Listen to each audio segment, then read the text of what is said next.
You're tuned in to a Grown Folks production. In the mix With the commish, Nate.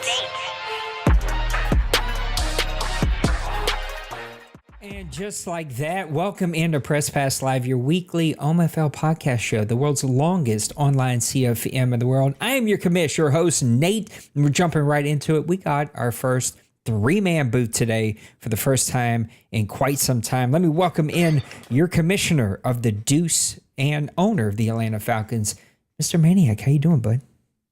I'm doing great, even though I got this nasal drip going on, man. But man, I'm excited about Press Pass Live. Always talking about the OMFL, and we got playoffs.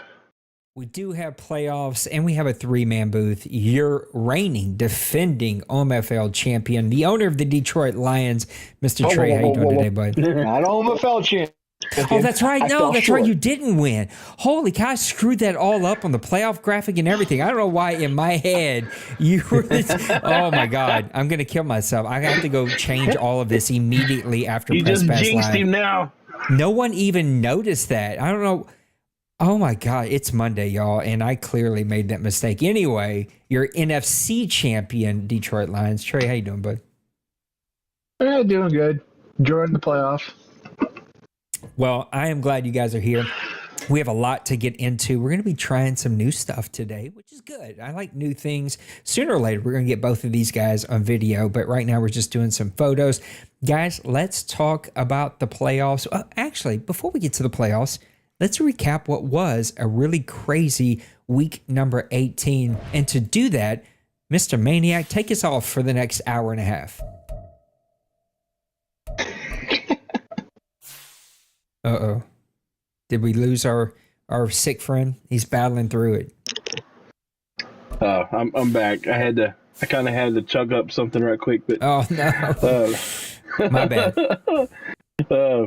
Man, we had some great games going down in week 18. As you look from the list, there's probably I could talk about nearly every game. But I limited down to two, but I just kind of want to recap just the scores here. You got Detroit 42-21 over the Toronto Mounties. He sent them packing back, and I guess they're getting ready to pick that number one pick in this draft. Then you had the battle of the low bridge here with the Philadelphia Eagles and the Green Bay Packers 24-21. That looked like it was a really good game, even though for being guys that completely have nothing to play for, but they played for pride there, and it was a good game. Then you had the Buffalo versus hosting the Saints.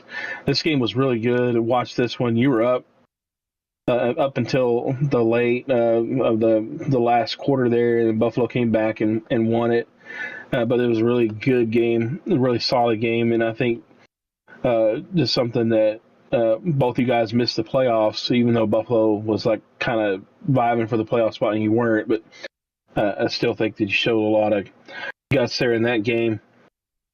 Another game, this one I'm not sure if it really had major playoff implications because I think Miami had already kind of solidified but this one was a 34-31 victory over the New England Patriots. Man, Patriots just can't seem to catch a break this season, but this may have panned out for him because he gets again some top draft picks going in to this next season. So let's see what he does here.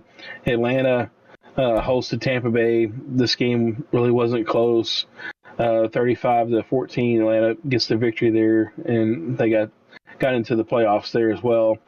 Cincinnati. I don't know if San Diego was resting some of their players for this game, but Cincinnati kind of destroyed the Chargers here with a 36-14 victory.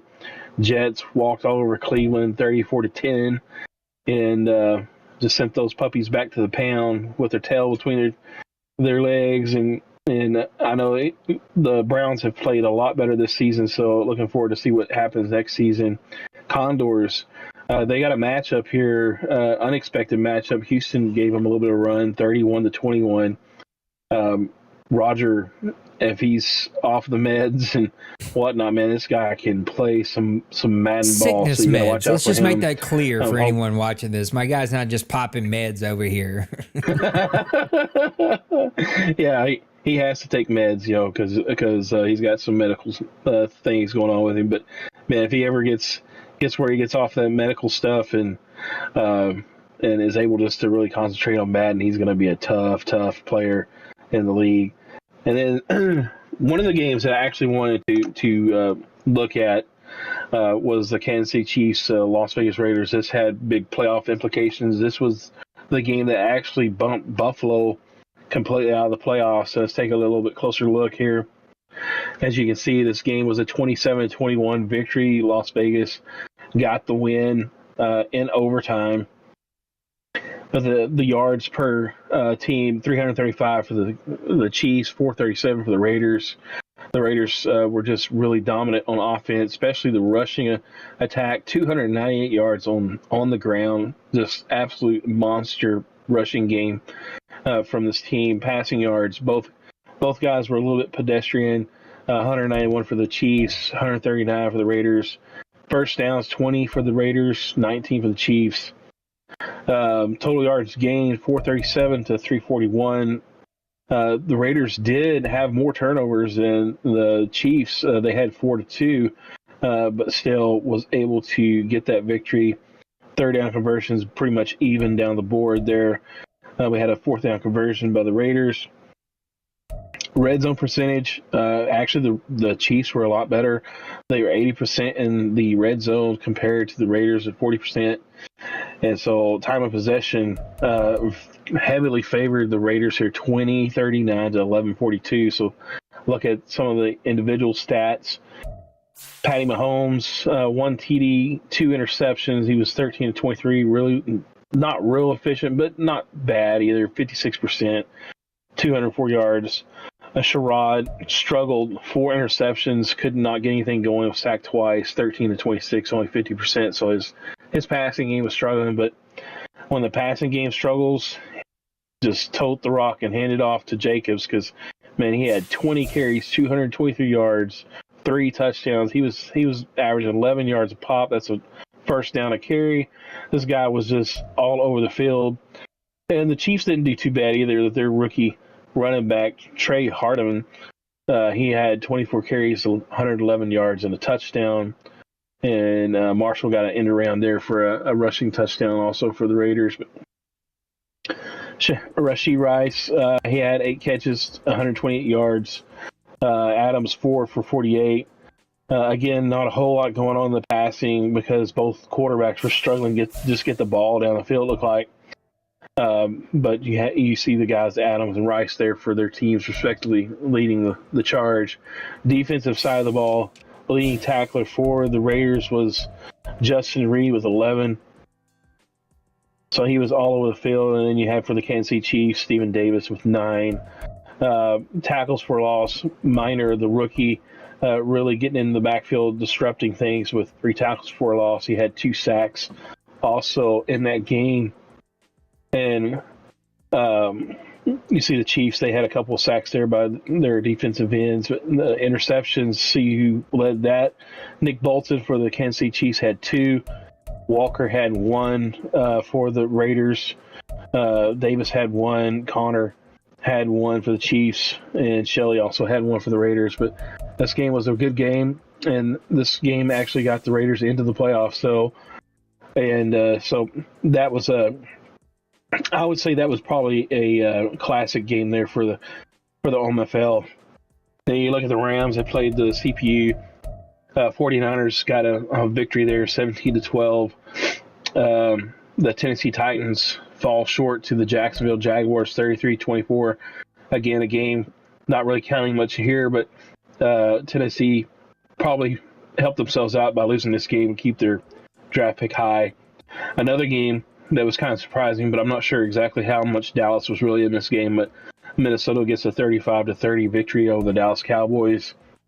But anytime you can beat Dwayne and the Cowboys, man, hang your hat on it, build off of it. They got something exciting to look forward to. Giants, again, nothing really to play for except get themselves out of a higher draft pick. 19-13 victory of the Broncos.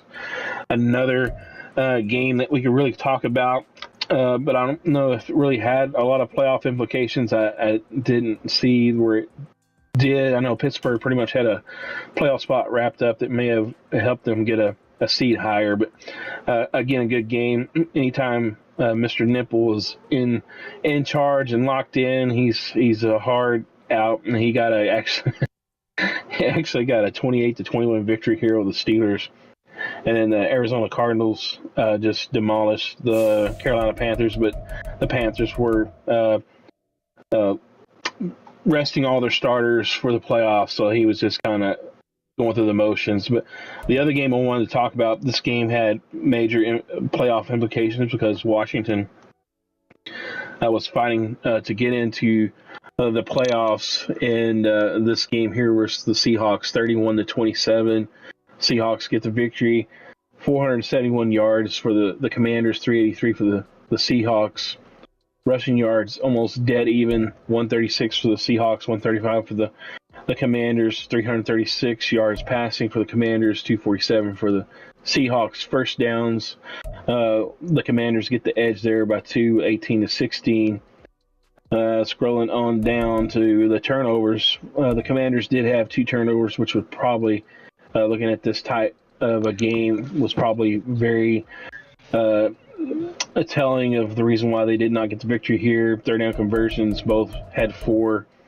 Not many third down conversions there. Red zone percentage, both were at 40. The Seahawks did get 2 touchdowns compared to 1 for the Commanders, and they had to kick a field goal there. Time of possession heavily favored, though, for the Commanders, 23-50 to 16-10 for the Seahawks. Looking at some stats, the all-world quarterback here for the Seahawks, Brad White, he definitely was on target this game. 14-21, 66%, 3 touchdowns, no picks. He did get sacked 4 times.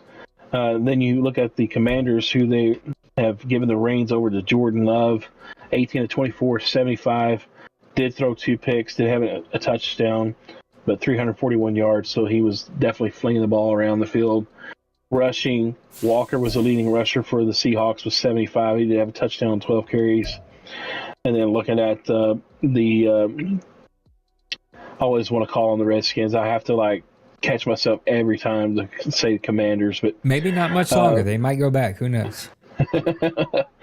Good one was the leading rusher, not so much in yards, but in carries.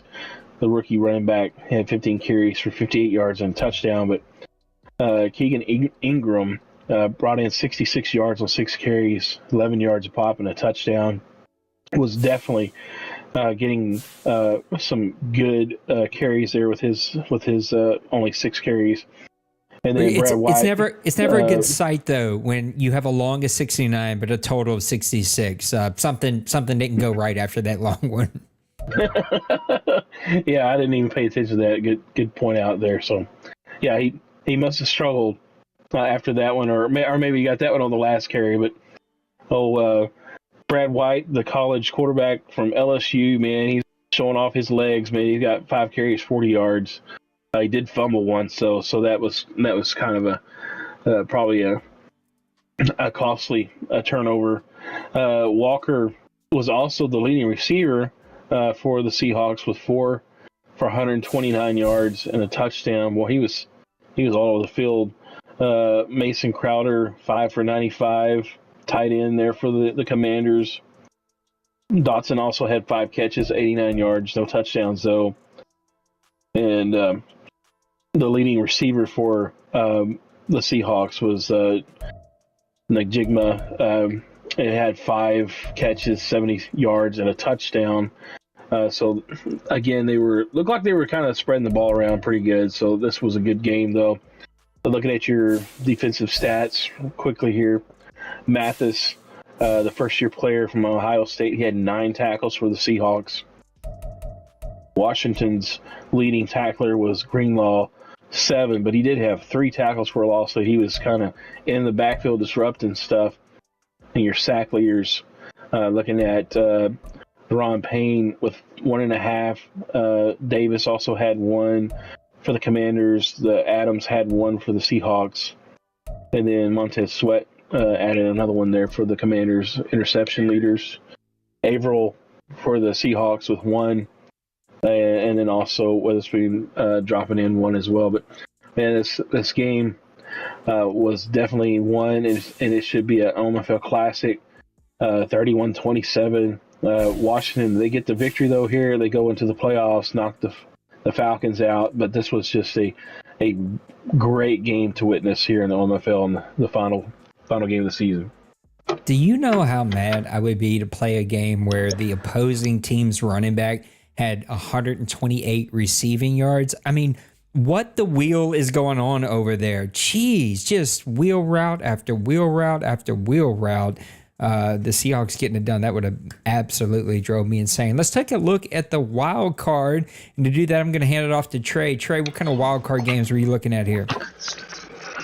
We're looking at the 5 that all got played with users. Mr. D-Money couldn't make it, so we'll give Meek his credit of his win over the 49ers, 35-24. But outside of that, we have probably the biggest upset of the wild card round, the Pittsburgh Steelers walking into East Rutherford and knocking out the New York Giants with a 37-22 victory. The Steelers defense caused Zach Wilson a lot of trouble, causing 4 interceptions, and putting a pretty good beating on him with 8 sacks. Or no, I'm sorry, 3 sacks. My bad. Of 8 completions. Demario Clayton was a big impact for the Steelers run game, obviously. Being the Rookie of the Year candidate, potentially winner, maybe? With 13 carries for 72 yards and 3 touchdowns. Next game to look into is the absolute, which I hate to say this, beatdown that was the Chargers versus the Raiders. The San Diego Chargers decided that it wasn't going to be a game. They were ready for the next round. The Raiders, 3 interceptions and giving up no sacks. That's kind of shocking. But the big X factor in this one is Cam Akers with 19 carries for 186 yards and 3 touchdowns. And to wrap up the AFC, the shootout that was a shootout between 2 high-powered passing offenses, between Miami and Cincinnati, and in the end of it, Cincinnati's gambling offense came back to bite them. 4 touchdowns, but he also threw 3 interceptions. That's enough for the Miami Dolphins to upset the Cincinnati Bengals 42-39. On the other side of the football, the Dallas Cowboys go up against the Atlanta Falcons. Quite a shocker. This game was actually close in the 4th quarter. I don't think anybody anticipated that. Good job, Maniac. But in the end of the day, it was just a passing game, but a dominant run game. Bijan Robinson was able to bust off 108 yards and touchdowns, but Derrick Henry and Tony Pollard were able to combine for 2 touchdowns themselves and 123 yards combined.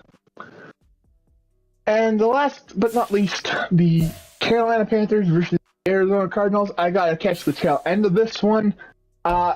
Arizona with questionable timeouts put themselves into a little bit of a panic. Went for a pass, anticipating the run defense. Interception taken back late puts the Panthers into a game-winning field goal range to have them advance on to the divisional round.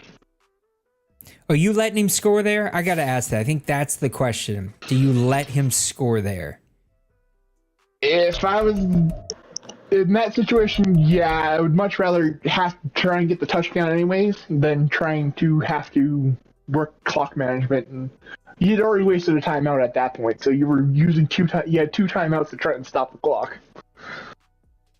It's gutsy. He went for it on 4th and goal. I didn't get to see this live, but I seen the chat kind of exploding. So I was like, all right, I got to to go check out what took place in this game, and went back and watched that one, and it was just a crazy baddie call. But listen, Joker went all in. I respect that. Like, it's the playoffs. You're there. Let's go for it.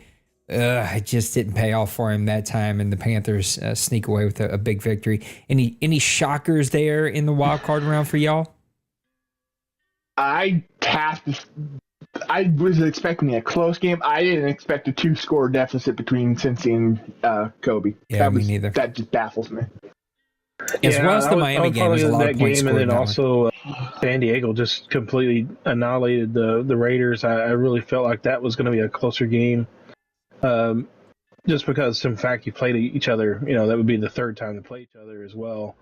And, but, man, San Diego came to play, man, 41 points, and they're ready. It's never good when Parker Colt throws for what would be a bad ACT score. I think his QBR was 16.3 in that one. That's never going to be a good time over there, and not one that we expected. The Cowboys haven't had the passing game really all season long, but you expect that Atlanta would have had a much better passing game in that one. But it just wasn't quite meant to be in that game, and Atlanta Falcons fall in a really close one. But as you said, at least they kept that one really close. All right, I want to look at a couple of the divisional games really quick. There's only 2 played. I think the other 2 are going to happen soon-ish, something like that. Later tonight. There we go. Pittsburgh upset and Nice. keeping that streak going. Surprised us in round 1. Well, look at round 2. He beats the real defending champions, not the ones that Nate thought on a stupid Monday was the defending champions. He comes away with a victory against the Orlando Condors, even though this was just a tight game all the way through. 17 points in the fourth quarter, 17 points in the second half, only 3 points in the second half for the Orlando Condors after putting up 17 in the first half. Man, the defense, and that's what I think Cincy is less known for. He's known for all of these offensive numbers and the great numbers he put up with Mike Thomas a couple seasons ago, right? But this defense has been playing superb, and I feel like Orlando kind of played with that all season long, and it really come back to burn this one. Richardson with 2 interceptions on the day. Nobody really running the ball very well. Nobody really passing the ball very well, but the 2 big interceptions from Pittsburgh, Connor and Bush each grabbed them one. It looks like no one actually got a sack, but getting a lot of pressure on Richardson. But that is a bit of a shocker for me and really has messed up everyone's brackets as we move into the rest of these playoffs. And then last night, I got to talk to him right after this. I got to talk to Bird, but Trey with a big victory over the Carolina, there's the word I'm looking for, the Carolina Panthers, 48-35. And the question for me is going to be the question for everyone who faces the Detroit Lions this postseason. What do you do about this offense of the Detroit Lions? They can score on anyone. And even when you think you have it perfectly played, he's got speed on the outside. He's got size on the outside with the big receiver Conley. He's got the tight end with speed and playmaking ability. And guess what? If you cover all that up, I'm just going to take off with Gibbs. He feels like an undefensible offense. And man, it showed with 20 points in the fourth quarter to come out with a 48-35 victory. No turnovers for the Detroit Lions. That's always going to help your cause. Pretty evenly shared ball game when it came to the time of possession. Both young quarterbacks played well, but Grubbs, 85%, 5 touchdowns. As I said, what are you going to do? He's got weapons literally everywhere. Sanders doing his best to keep the Carolina Panthers in this one with 2 touchdowns and 115 yards rushing. The defense on both sides of the ball was flying around, making plays. There's something about the playoffs and Chauncey Gardner-Johnson. Whenever he's ready to show up, he knows how to show up in the playoffs. He's got 11 tackles on the day, and the Detroit Lions with a big victory. Dolphins-Chargers, Cowboys-Seahawks later tonight. That Cowboys-Seahawks game, who knows what's going to happen in Dolphins-Chargers? Both those teams can score 30, 35, 40 points with their eyes closed. But Cowboys-Seahawks, man, Cowboys are known for defense. He needs to sort of play that defensive style. He doesn't have a quarterback that can do a lot in passing game. He's facing a team with a quarterback having a season that we haven't seen in quite some time. He's putting up all kinds of crazy numbers. I think the last time I checked, which was a couple of weeks before we ended the season, he was at 40-5 or 40-9, like some kind of crazy touchdown to interception ratio. He's got a great offense against a really good defense.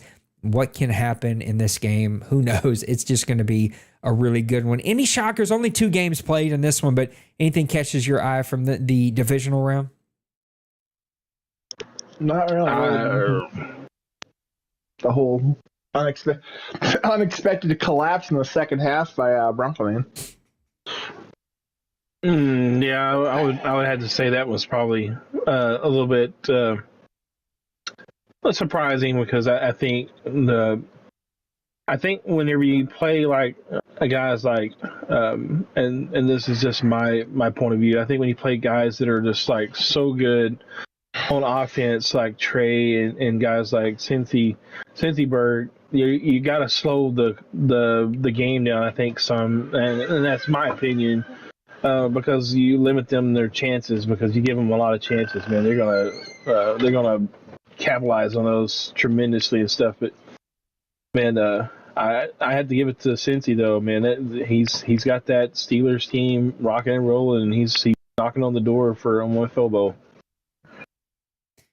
A lot of good games here left to go. It's going to set up for, I think, a really great AFC Championship, NFC Championship. And before we know it, we'll be sitting here commentating the bowl game, one that Trey hopes that he is not able to attend because he hopes to be in it. And I still cannot believe that all day I've been just thinking Trey's the defending champion. I don't know what I was thinking. I'm sorry, Bronco man. I just had a total brain fart in that one. All right, let's get over to the OMFL news and listen to see what our buddy Mr. Denbrew's got for us. Denbrew, take it away, buddy. Welcome back to the OMFL news. I am Denbrew. This is season 108, and we are in the divisional round of the playoffs. Going to do a little year-end review statistic-wise, as brought to you by me using our stats from courtesy of Neon Sports. We're going to start over on the offensive side of the ball, looking at some quarterback stats. Brad White, I'm going to say that name a few times. He led the league in completion percentage at 70%. He led the league in touchdowns at 53, and he only threw 9 interceptions with those 53 touchdowns. That's mind-boggling. Brad White led the league in QB rating, obviously, with 133 when you throw at 70% rate and 53 touchdowns and only throw 9 interceptions. That's you're gonna lead the league in QB rating. Bryce Young, Dak Prescott, both with a 99-yard touchdown throw on the season. That's impressive. I guess you just line up and heave it from the one. Cale Grubbs, our QB up in Detroit, 857 yards rushing, led the league there for quarterbacks, 9 touchdowns. And I just thought this was kind of wild. He had 17 rushes over 20 yards. Pretty cool. Looking at running backs, and I used a little bit of criteria. I had to, obviously when you start looking at percentages, if you only had 2 or 3 carries by a receiver, they're going to lead the league. So I put a little minimum carry on there. But anyway, Tony Pollard led the league in rushing yards at 1,763. He had 28 touchdowns. Jahmyr Gibbs, over 8 yards per carry. Next closest was Kenneth Walker III at 6.8. Isaiah Pacheco had 19 carries of 20 yards or more, followed closely by DeMar Clayton, who had 17. The longest run of the season was Josh Jacobs. He had a 98-yard run. Receiving-wise, for running backs, Ramondre Stevenson of the Mounties led the league with 48 catches. Saquon for the Giants led the league with yards at 612, and Jonathan Taylor had the longest catch of the season for a running back at 84 yards. I'm going to wrap it right there. We're at 2.5 minutes. I'm going to come back and finish these up. So that's the end of segment 1. Back to Nate, back to Maniac, back to Trey. See you. Thank you, Mr. Denbrew. Denbrew with the OMFL news here in the OMFL. Nice, Guys, Denbrew. before we get to what today is all about, and that's FPR. That's right. We're talking about rules today. Anything to watch for in the rest of the playoffs. We've had a couple of teams shock us. Pittsburgh Steelers, Miami Dolphins. Got a couple teams still that got our eyeballs on. 49ers are out of it, so we know for sure, the guy that no one really wants to face is going to be in this one. So what are we watching for as we wrap things up here in the playoffs? For anybody that's challenging the Seahawks, can you contain Brad White in that passing game? DK Metcalf's a big target. You've got Tyler. I think you still got Tyler Lockett. And we got Jackson Smith and Jigba. Those are three lethal targets that you can throw to at any point of the time. If you're playing the Dallas Cowboys, can you stop Tony Pollard and Justin Fields and Derrick Henry? If you slow those three down and limit CD Lamb, you've got a great shot. AFC-wise, Steelers, you've got to break that stingy defense, because if you let that stingy defense start making plays, Harris and Clayton are definitely going to smash the ball down your throat, and you ain't going to be able to do nothing. With the Dolphins, it's been the last, I'd say, 3 Madden cycles, is watch the deep ball. If you can stop the deep ball, you can do yourself pretty good against Moss. And with Black Cats and the Chargers, it's something we're in an unfamiliar territory, because I believe this is either his first full or maybe second full season with the Chargers, so you don't know how he's going to implement those weapons to its fullest extent. And Trey, talk about and we want to see this in the OMFL, which is going to lead great to the FPR in just a second after Mania, but we have 2 teams in these playoffs that play ball the complete opposite way.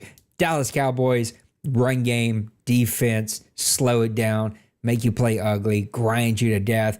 Dolphins, I'm going to 5 wide you. I'm going to take off. We're sending streak routes. We're sending guys on deep balls, and everything in between those two. And I really like that about our rules and the way that our gameplay is set up, is that it is set up in such a way that we have that variety of different ways that people can play.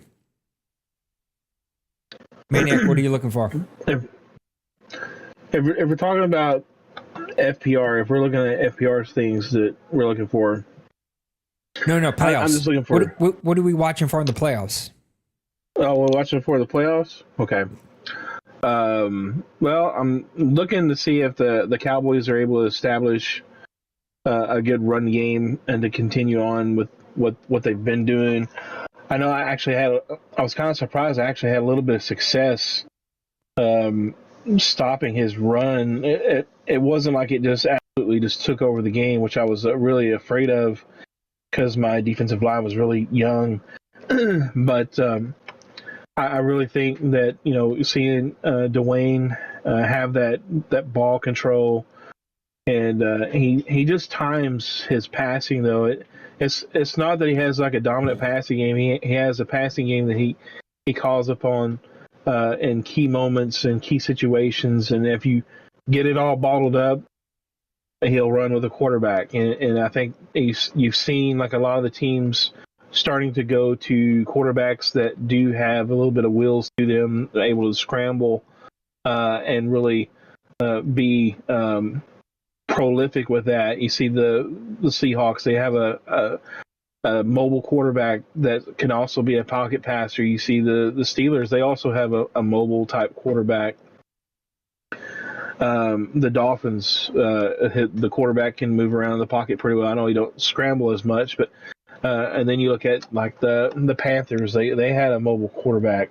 But I'm just looking at from that aspect, just are these guys going to continue to be successful with that, or are you going to see some of these defenses rise up and actually take control of these games to kind of limit some of these high scores that we saw so far?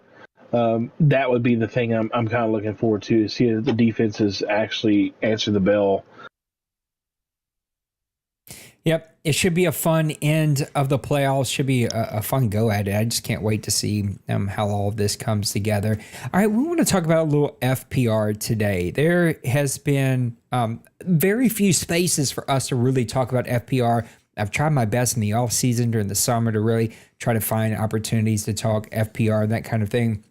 I figured today might be a good day to get both Trey Maniac's positioning or ideas or thoughts around it. Of course, Maniac runs the deuce, and he and I try to work really hard on keeping these exactly the same.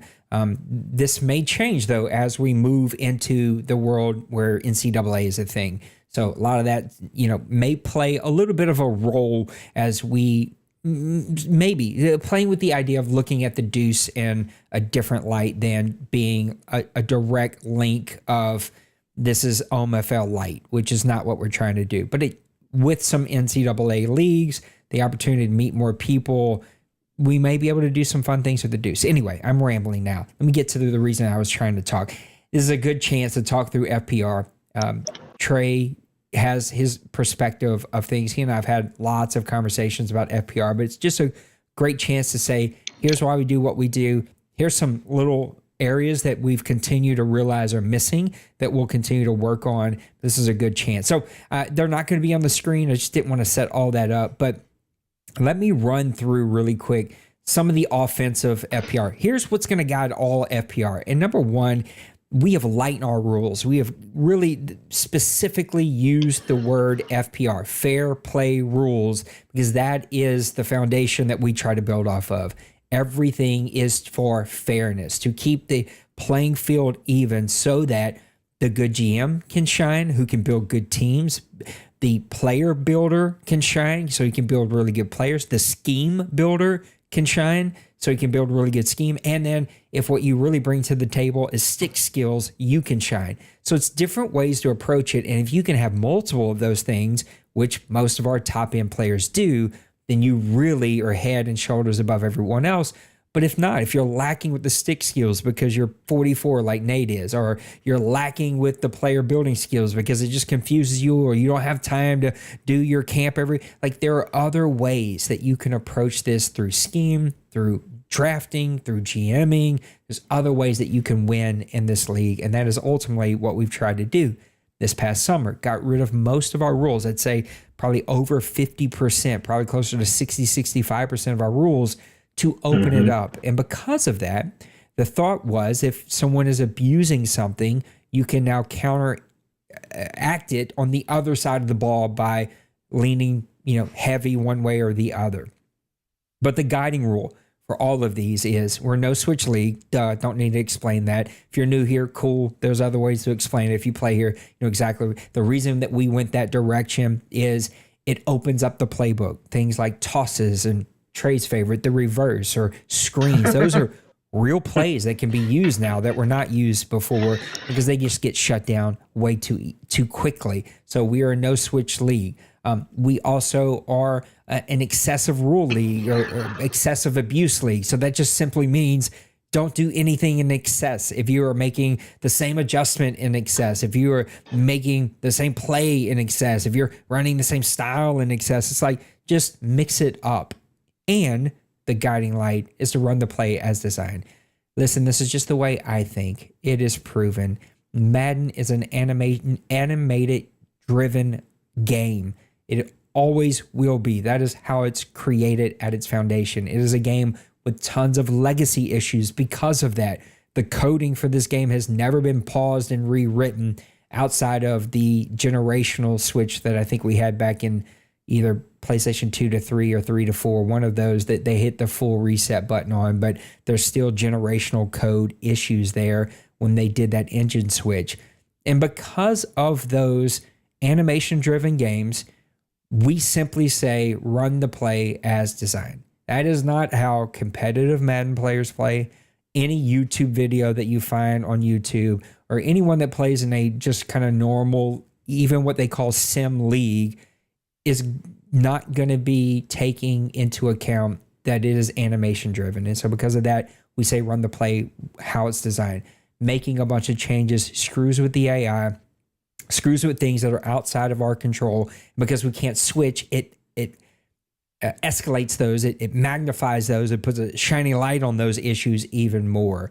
Man, I've already talked for 10 minutes. I ain't even got past the first couple of rules that we have here.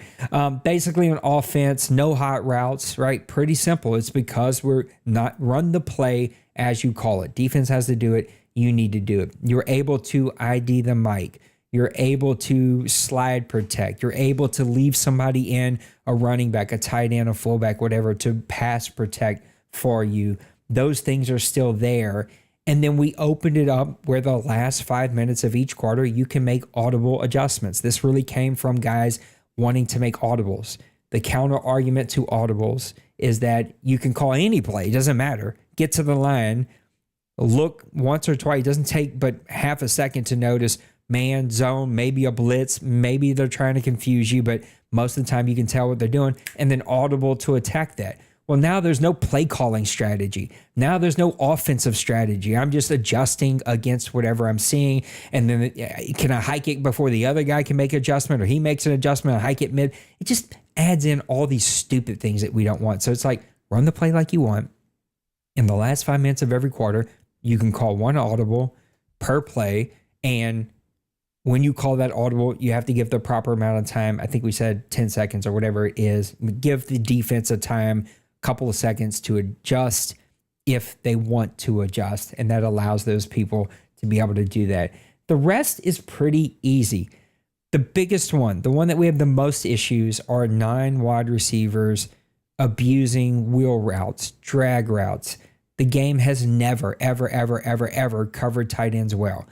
I don't care if you put in a speedy cornerback. I have literally seen Marshawn Lattimore, one of the best cornerbacks in the game, who's got some pretty good speed, 92, 93, whatever it is, get burnt by freaking Maniac's tight end. It doesn't make any sense. The game does not, will not, has not ever, hopefully they fix it in the future, cover tight ends well. It just doesn't. And because of that, we have to have rules around it, or we're going to see 10 tight ends in this league with speed lead the league in receptions every year. And it's just not what we want. So we say a tight end can have just 2 more receptions than your nearest receiver. Where it's starting to get a little yucky is now we're starting to see tight ends, fullbacks, running backs all have more catches than a wide receiver. And so we've made some slight adjustments to those rules. But overall, they've basically been don't abuse a tight end.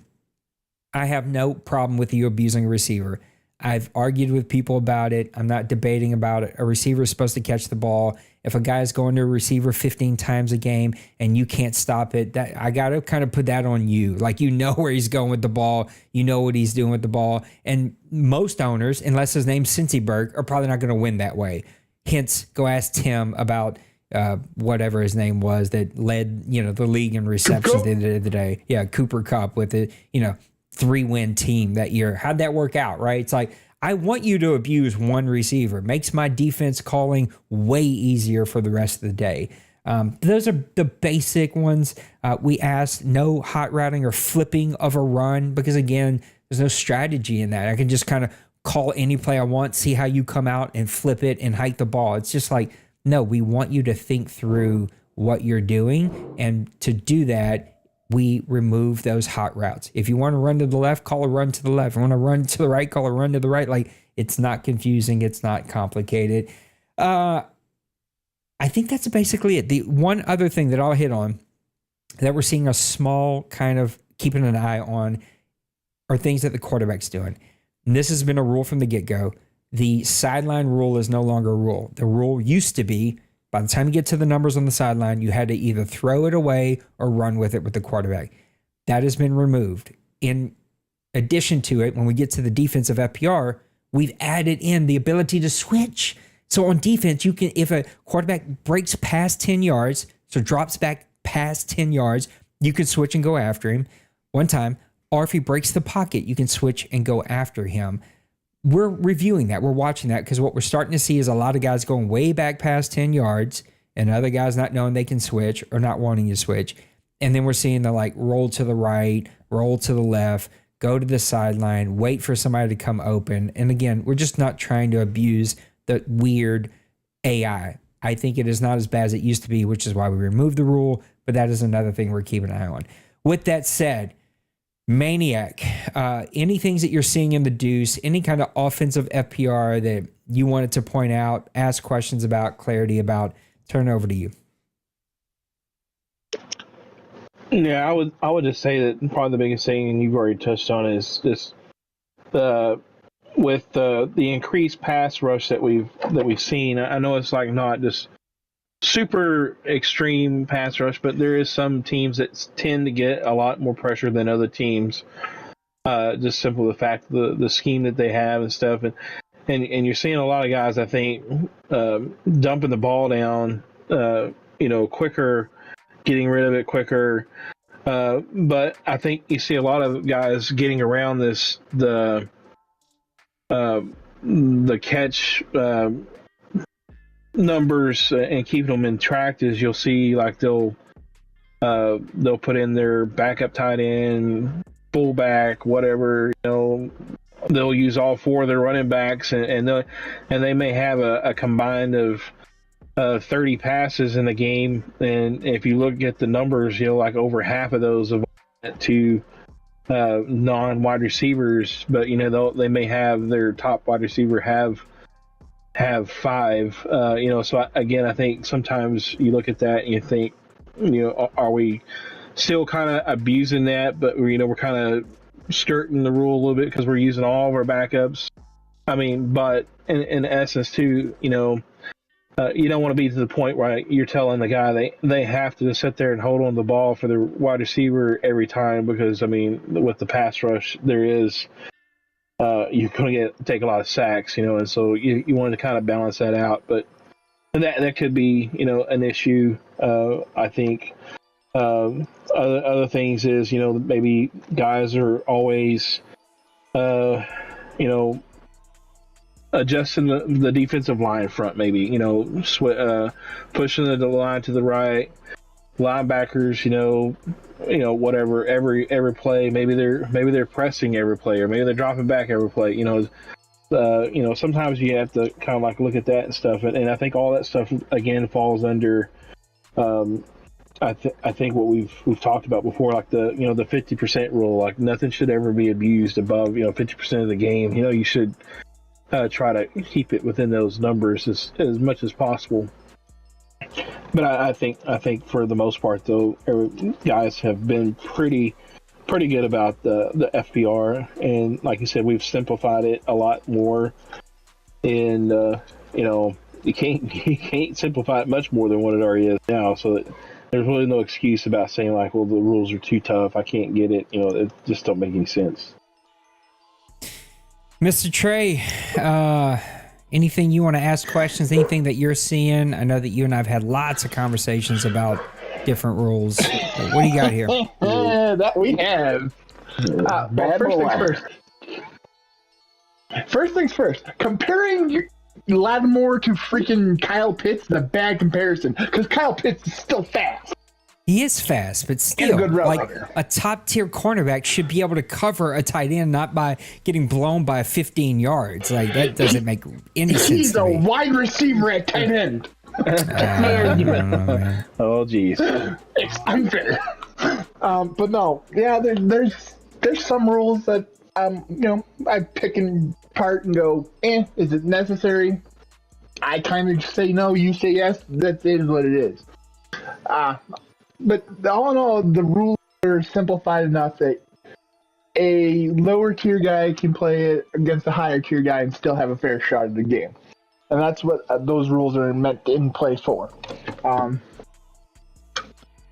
Do I agree with all of them? No. But do I understand where they're coming from? I most definitely do, especially with a very animation-based game that is EA Sports and everything since the launch of the PS4. Oh my goodness! That's really all I gotta say. We're gonna lose Maniac here. Somebody call the police. We gotta get Maniac okay. Before we move on to the defensive rules, any offensive rules that were a struggle as we got going here with the new set? Anything that you see a lot happen that you're like, yo, that shouldn't be a thing?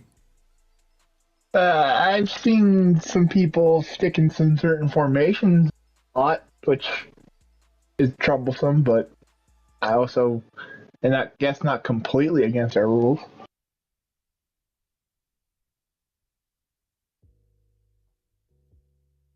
Maniac, you're good? I'm sorry. I No, had a little episode. you're good. Now, are we talking about defense now? Yeah, Is that what just you're saying? any rules that you felt like were difficult to adjust to at the beginning, or things that you maybe see happen a lot in your games. For me personally, the tight end role was hard for me to adjust because, again, it was my safety blanket. Try to get the ball out, try not to take too many sacks. But I want to say I'm proud of myself because my tight end Pitts was like my fourth receiver on the season. He only had 40 receptions and 4 touchdowns. So I had 3 other guys ahead of him, all wide receivers. But I think in a lot of senses, I think guys, I would probably say the same thing, because it's been a lot easier to chunk that ball down, and we all seen that pistol play where you got the tight formation, you can run out of it. It has a receiver that goes across the field to the left, but there's a one play. It's got the crossover and the tight ends in the backfield playing the fullback, and it goes a little out, and that wide receiver, that tight end is like wide open every time, unless you use the guy on that side of the field, then you can cover it and stuff. But there's just seems like there's been more plays throughout the playbook that has been more beneficial to tight ends. They get open. They don't seem like they recognize them, or they don't cover them quite well, or at least as well as they should. And so I think that's where you see like the abuse of sometimes that can happen. But I think that would probably be my main thing, looking at the season and just from my experience of what I kind of struggled with when we changed some of these rules. I don't want to get into reading to people the rules, and I probably went way too long on the offensive rules. All those same things apply. Don't abuse anything. I played one game. I played at least 2 come to mind where it was, it may not have been over 50%, but it was right at the line for the whole game. But then if you pick apart every quarter, it's like there's 2 quarters where it's 60%, 70%. It's like, yo, we're doing that. Like, that's probably a pet peeve of mine that I wish guys wouldn't do. Just because your overall numbers are okay, that doesn't tell the story. If all of a sudden in the fourth quarter things got tight and you started abusing something and come back in the fourth quarter or the third quarter, or you did, like, here's the thing that drives me insane. Guys will do stuff to abuse things in the first quarter, jump out to a lead, get 3 or 4 touchdowns on the ground, and then start to even it out for the rest of the game. It's like, wait a minute, that's not the point here either.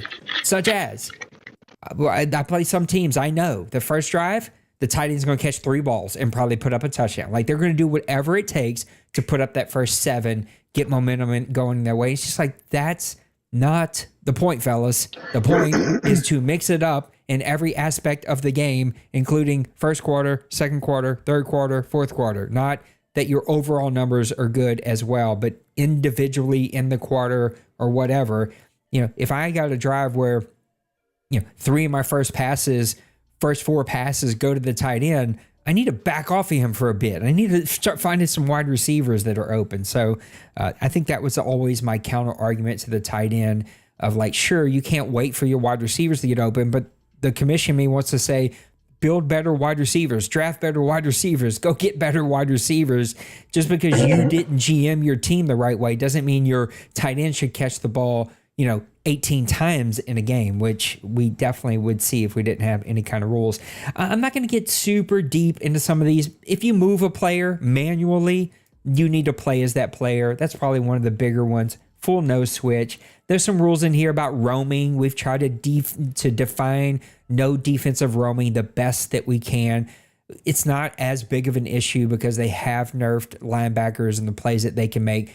But if you get a super fast guy, you can still sort of cover sideline to sideline. And so we've tried to define that as well as we can. This is where people miss it. I've always said 1, 2, maybe 3 times a game, you guessing on defense and going to make a play, I am fine with. If you're playing linebacker, if you're playing safety, and somebody's popping you on something and you read a play and you see it at snap and you go try to make a play, that's reasonable. You can't go all the way from the left to the right to try to make a play. But if you're playing free safety and you follow a guy, like the offense has to take some onus that, like, hey, he just took a dude out of position. I'm going to burn him on the backside or whatever it may be. I am fine with that. But you can't do that every play. You can't do that every drive. It only should happen once or twice, 3 times a game. There's no hard number on it. You shouldn't be gambling and guessing all the time. And if someone's burning you on something and you feel like you have to constantly go to a specific area of the field, you should go play that area of the field with the proper player. There's some rules here about roaming. Everything else is pretty much the same. Here's the one little gap that we did notice. There are rules about sliding left or right, but no pinching or spreading a defensive line. It doesn't say linebackers, and that question came up. So we will add that language of that is linebackers and defensive line. You can slide left or right. You cannot pinch or spread linebackers and defensive linemen. And the reason is because those plays are in the playbook. You can call plays that pinch your line or spread your line. We're just trying not to trick the AI and do these weird AI things that can happen when you guys who love to do it play that one formation, it's a 2-5 whatever, where your 2 linebackers go in the gap and then you spread your defensive line. Now the AI has no clue who's supposed to block, and there's a guy that comes free every time. Listen, go type it in YouTube. You'll find the plays immediately. We're trying to avoid that kind of goofy crap. So to do that, left, right, linebackers, defensive linemen, no pinch or spread. You can shade inside or out DBs. You can play the sticks. You can guess pass. That's a maniac thing that he wanted us to add that kind of helps with pass rush a little bit. It's not too OP. We do not let you guess run because, well, there's plays that you can call that blitz everybody. So if you want to do that, go call the play, grab your cojones and go for it. Don't just guess run. It's just really cheesy. Everything else, I think, is pretty much the same thing. On defense, you are allowed to call audibles in the last 5 minutes. No hot routes, no roaming. Defense is a little bit easier because there's less gimmicky things that you can do on defense. It's pretty much call the play, run the play, and that's sort of what we're expecting. The debate here, let's just get it out of the way for this entire Madden. Defensive line user. It was one of my give backs to the community because some people try to sell me on the fact they think they're too old to learn other positions. There's like one human in this league that probably has that excuse. Anyway, I gave it back. I was fine with it, but we're seeing the weird defensive tackle insta-shed thing back again. Doesn't happen for everybody, but if you have a premier pass rusher, if you have a premier defensive tackle, you literally have to press one button and you're insta-shedding. I've gotten literally hit before the animation of the quarterback handing off to a running back to complete. I have no control. Hike the ball, and I was down for a sack. That's the kind of stuff we're trying to avoid. That's just gimmicky, stupid, no strategy. Anyway, there's currently no rule because every rule that's been suggested has been super complicated. You know, like the wind's got to be blowing 12 miles an hour from right to left, playing at Packers Stadium in orange outfits, and then maybe on 2nd and 2, you can. It's just like, it's too complicated, too hard to remember. We are open to suggestions. We will review suggestions. Maniac did the easiest one in the deuce. They just straight up banned defensive tackle usage. That has not been suggested by a board member or otherwise, so we are not currently talking about that. We have nothing to currently talk about, but we are still looking and analyzing that. Going back to All-Pro sort of makes me want to wait and see what happens, but that's probably the biggest hot button topic is user defensive tackle usage is just kind of a little bit crazy. But I'll just open it up. Trey, we'll start with you. Anything that you see that was tough, questions, clarity, anything about defensive FPR? Not really. It's pretty cut and dry with that one. It is nice having the whole quarterback rule in play now. Definitely didn't understand the first year, and it got me a win because I thought differently. I bet you half the league still doesn't know what that rule means. Even though it feels pretty self-explanatory, but I got the question asked to me from D-Wayne, and my understanding was it was for run plays only. I didn't understand that it was actually period. yeah, it's period. Yeah, and again, maybe it's too confusing. I'm always willing to look at it again. I know one board member, and he may ask for a vote, has said we need to bring that rule back. The idea is I was trying to do away with rules because I've seen people break that rule, and then other people not turn them in for it, and it's just like, well, I don't want to fight it. I don't want to argue. Oh, I forgot that was a rule, blah, blah, blah. It's just like, okay, let's remove it, but we'll add to what is allowed on defense to say if someone does it, you can switch and you can go after them. Yeah, I owe D Money sorry for that one because I misunderstood the rule because he forced the fumble on the QB hit that would have won him the game. Yeah. But yeah, once we talked and you explained that it's period, it became very much an easier aspect to deal with, especially with going up against a scrambling quarterback pretty much every other week. Yeah, and you have one as well. Yeah, I have one myself, and I've seen everybody's putting the QB spy contains in and stuff, and I go, you can do that, but you're taking away a big aspect, because if you're solely selling out for the quarterback run, as I showed with my game last night, Gibbs can pick you apart. So it's really interesting to see how people are playing the mobile quarterback.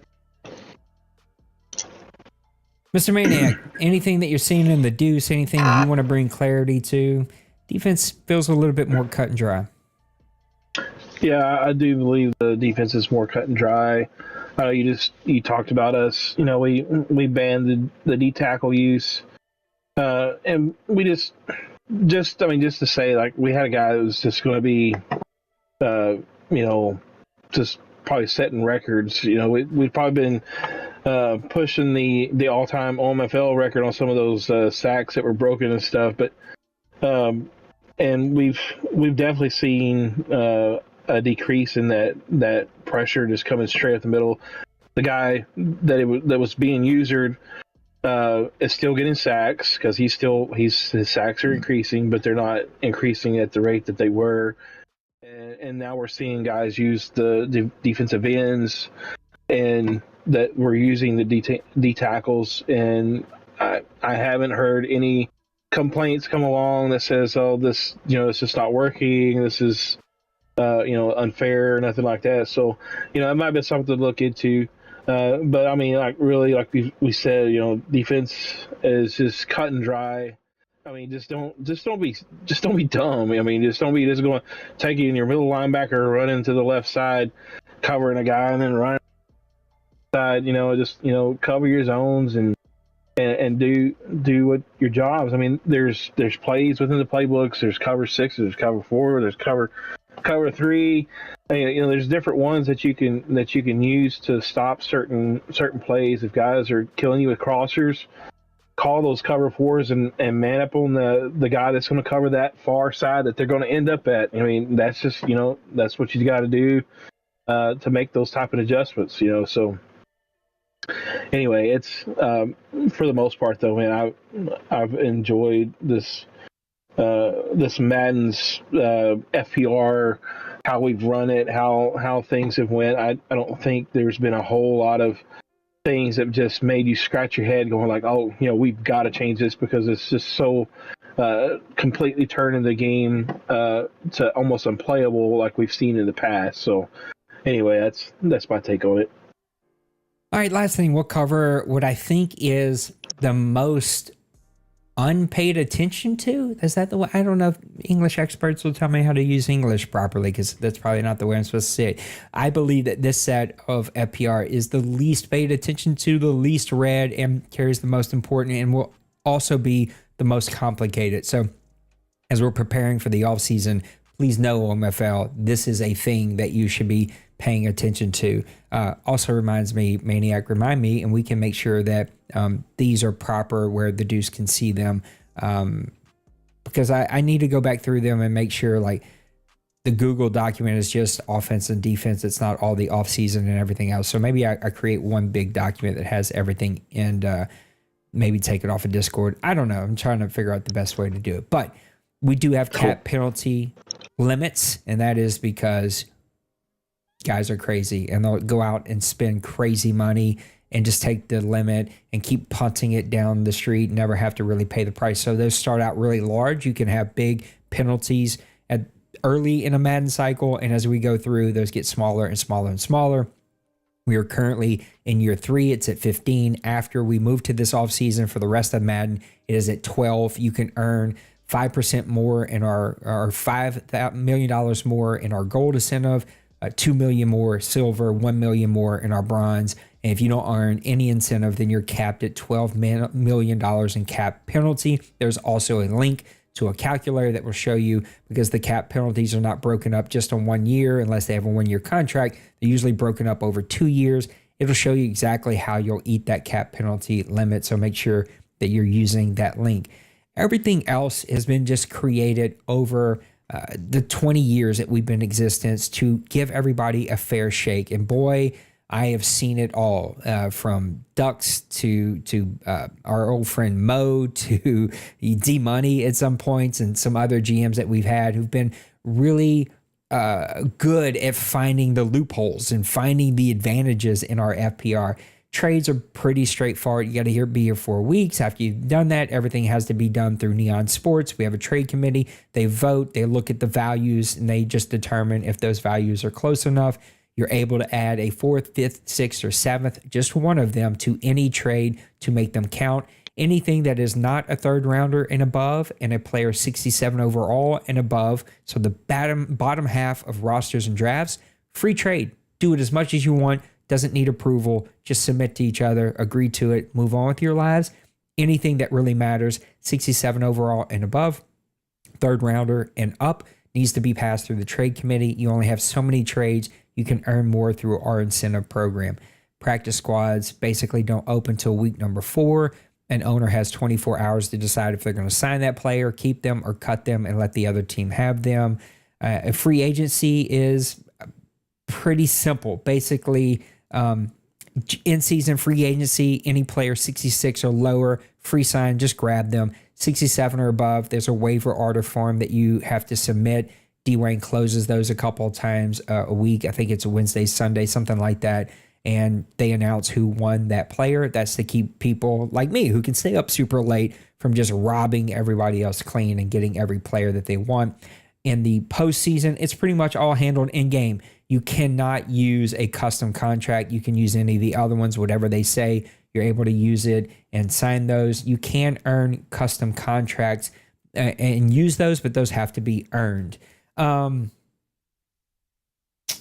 Same thing with re-signing your players. You're limited to 4 players so that you can re-sign off your team in season. So the players who are up for contract, you cannot use custom unless you've earned them. They have to be streamed. You can only have 4 of them. And I think, do I even have that right? I gotta read through the FPR because I always earn it, but I need to look. I think you're only allowed.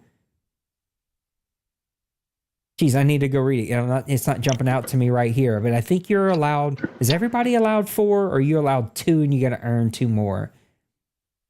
You're allowed none, and you have to earn them all. From That's what it update is. I saw. You're allowed none unless you earn them, and you only get 1 shot at re-signing them at the re-sign phase. So the re-sign phase, if you can sign all of them, you can sign all of them, but you're not allowed to try to lowball them all the way up to the re-sign phase. So you can't re-sign anybody in season unless you earn them in the incentive, and then you can re-sign them. No custom contracts, re-sign phase, 1 shot, go for it. See if you can re-sign everybody. Thank you for reminding me of that. Everything else is pretty much the same. Position changes, they're always weird. We're just trying to keep guys from moving weird players in positions they shouldn't be. There's always some flaw that people find, and so we have a position change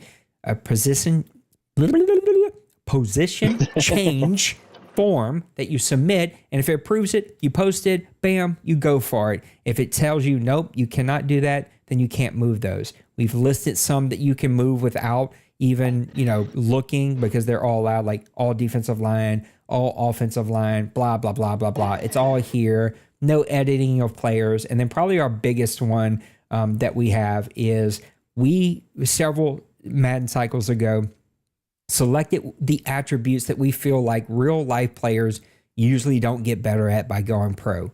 Speed, jump, kicking power, throwing power, acceleration, agility, change of direction. Those are all capped.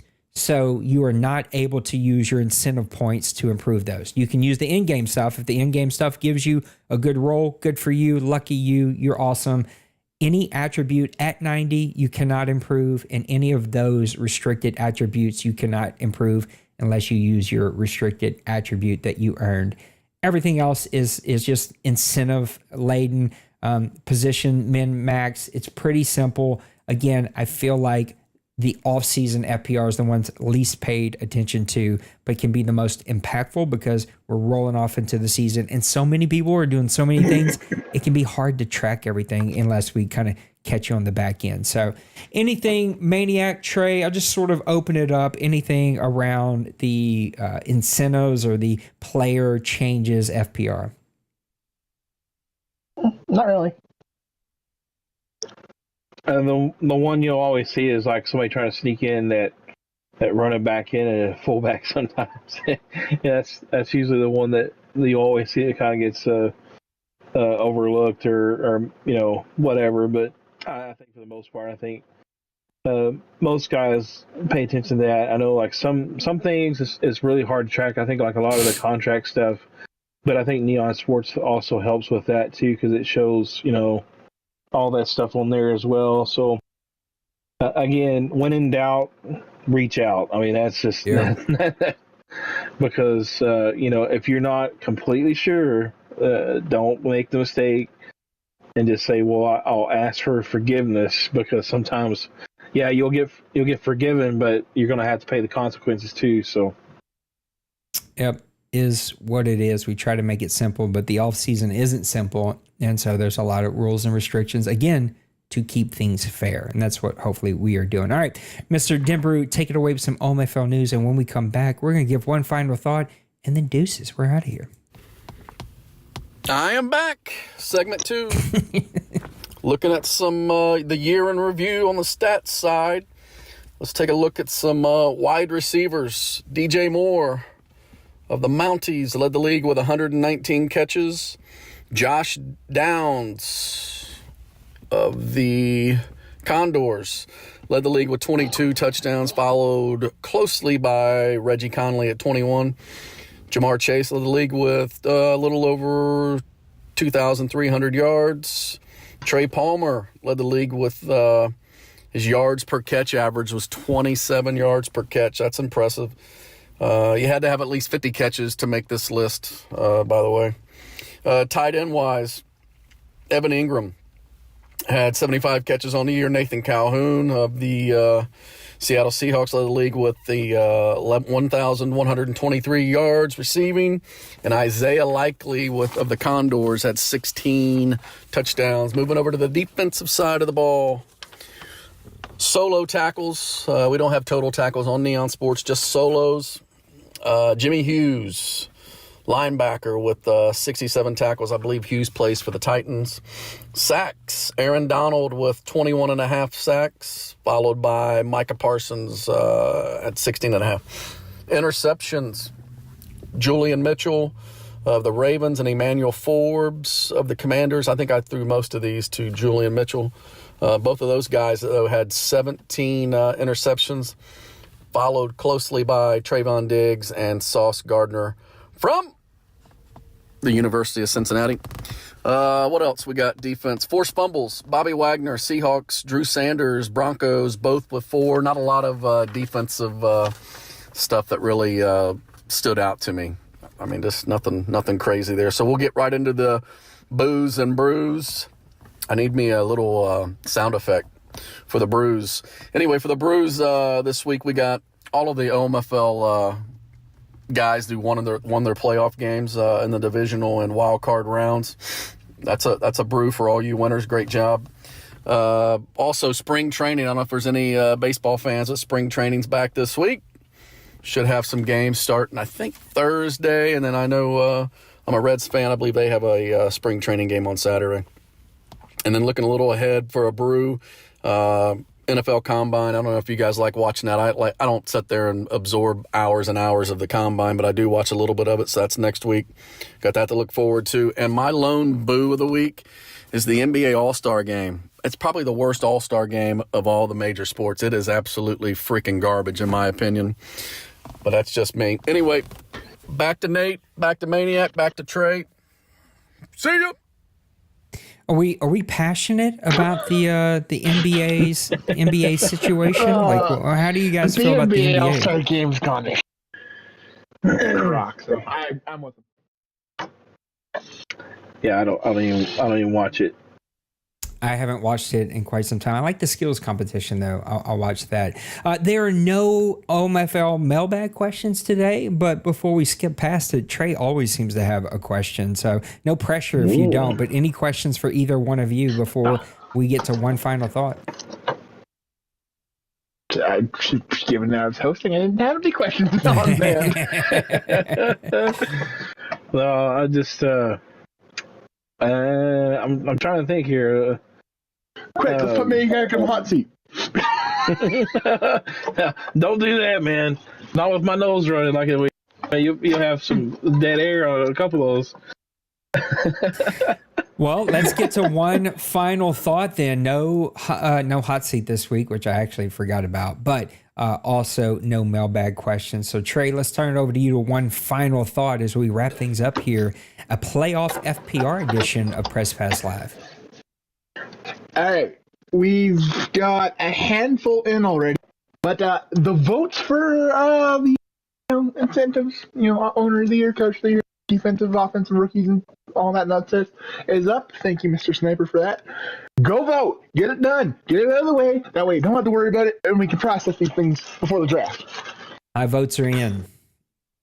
And I'm not saying Just if I don't voted vote for for Biden or for the other guy, whatever his name is. And that's a whole There's nother only one line discussion. that deserves a damn thing. Maniac closes out with one final thought. No, I was going to say the same thing, man. If you've seen Lost, and this is a shout out for Lost. This is the Lost edition right here. So, but man, with the fantasy football, all the kind of the stuff that happened with that, it kind of fell apart with Neon. I don't know what happened, but it wasn't tracking it right, and he ended up tracking points all by hand, I believe, through the game and stuff. But anyway, he's a rock star, man. He puts out a lot of content, does a lot of stuff around here, and definitely deserves a pat on the back. I'm looking forward to seeing how the rest of the playoffs pan out. I know we got the Lions that are coming in hot. The Steelers are coming in hot. Going into the AFC and NFC championship games already, and then these last couple games, man, they just. I'm looking forward to a close, entertaining game from these next two games. So, but definitely appreciate being in the OMFL and being able to participate in all this stuff, man. It's an awesome thing. Yeah, we haven't been able to find a lot of games to call. Oh, why is this messed up? Let's get this fixed real quick. There we go. That's where we want it. We haven't been able to find any games to call just because they haven't quite lined up with my own personal schedule. I got a bit of a family emergency that I'm trying to help take care of on the weekend. So I don't know how many games we will be able to call, but we're going to keep looking for some to call. And of course, we'll call the OMFL Bowl number 108. It's been a great playoffs. It's really been a solid season. All Madden, I think, really punched a lot of us in the gut. As we announced on last week's show, we're going back to All Pro. We're going to finish out the cycle there. Just feel like it's the best thing for us as a community. You can see, I know not everybody's going to be a big fan. I totally get it. But with the updates, with the sliders that Maniac has, I do feel very confident that you're not going to notice a massive change for our upper guys who are winning this season. You're not going to notice anything that really is going to affect your game, but I think it will raise the floor for some teams that are struggling. And so it's what we're always looking for, right? We're always looking to kind of raise the floor and give people an opportunity. And the honest truth is, I got a list of people, including people in this chat right now, that are on the verge of quitting if we don't do something. And so we gotta do something. And Maniac's struggling finding owners, and I think this is going to be what's best. Been a great playoffs. I appreciate both of these guys. Let me just say too, before we get out of here, because usually the way this happens, we wrap up here. These guys can still hear me, and we talk, we debrief very fast. Everybody go, yep, get out of here. But the new way that I have it set up so that they can hear the news and all the other things that you all can hear, we're not going to get the benefit of them hearing me. So they're going to see me disappear as soon as this is over. So if you need me when this is over, just send me a DM. We won't have the normal sort of debrief. I don't want it to feel so abrupt. But with that said, I am looking forward to the offseason. It's always a fun time. Everyone is 0-0. Everyone feels re-engaged. We have fun at the draft. It's just going to be a really good time. Lots of trades are going to be happening. Free agency should be popping off. Where it's fun to see where guys have spent money and not spent money this past offseason. It feels like only a couple of teams are putting out those fat contracts, and a lot of guys are like holding on to the cap space as much as they can. And now that we're towards the end of a cycle, not there yet, we still got a couple more seasons left to go, but getting to the point in our cycle where guys are thinking about the future. They're thinking about my import, thinking about who am I going to bring, because that's going to happen in the next draft 2, maybe 3, if we're able to squeeze that many drafts in. So guys, I appreciate you. Thank you for hanging out with us tonight. I think it's been a good show. And guys, we did it before an hour and a half. So not even a super drawn out show with a whole lot to talk about, even though I did laugh at Maniac, who said, I'm not going to cover but 2 games, and then took 15 minutes to cover 2 games. The guy can't help himself. He loves talking about the OMFL and the games. Cincy, we are entering season 4. We will definitely play 5 full seasons, but then there's a 6th draft that we do. We may try to squeeze in 6 seasons with the 7th draft. I just don't see us getting there right now because of NCAA. NCAA drops and it's good. I can just see a lot of people this summer be like, yo, I'm done with Madden. I want to go play NCAA that I haven't been able to play in 15 years. And so definitely playing 5 with the 6th draft. We'll see how long it's going. It's 2014, so it's been 10 years. Yeah. It'll be 11 years. Yeah, it'll be 11 years. So I could see guys like, yo, I haven't played this game in 11 years. Let me go play that. Don't let me have to play this. And I don't like a lot of CPU games. So anyway, we will figure out exactly what we're doing. Definitely playing 5 with a 6th draft. We'll see what happens with season number 6. Guys, I love you. Thanks for hanging out with me. Remember, take care of yourself. Take care of those around you. And I'll see you in the next one, okay? Peace. Deuces.